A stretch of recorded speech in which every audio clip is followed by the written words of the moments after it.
What's up mga kamigo? For today's video po ay ipapakita namin sa inyo ang pet area ng MB2Go Maligaya. Pero bago yan, ano nga ba ang requirements ng Tugo for travelers traveling with pets?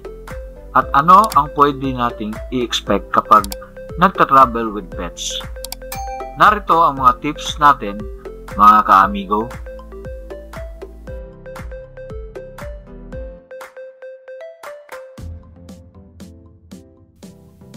Ito po ang mga requirements para makasama nyo sa inyong biyahe ang inyong mga alagang aso.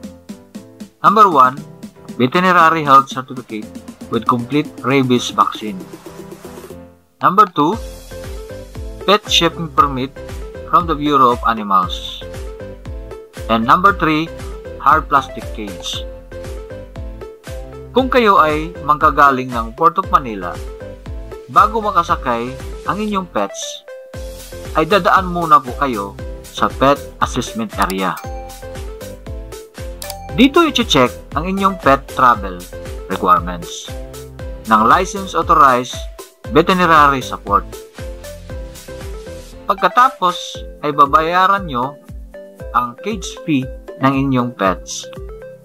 Nagkakahalaga ito from 900 pesos from small cage to 4,500 pesos for triple XL na cage.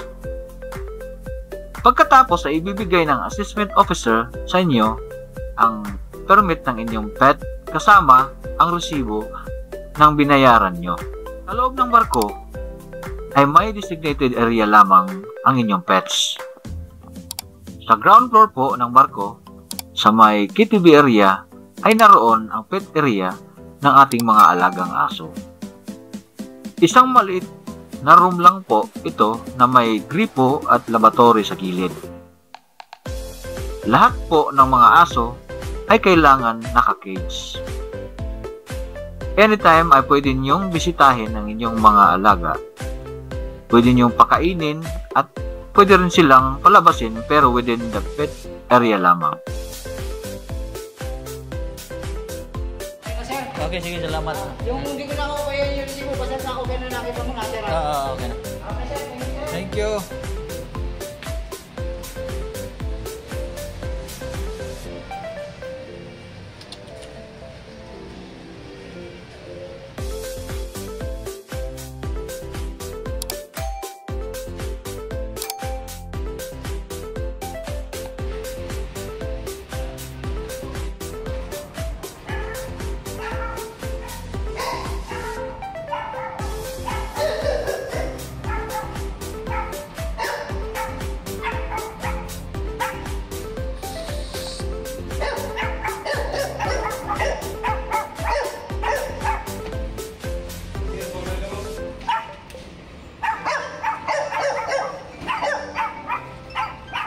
Ito mga sila, oh.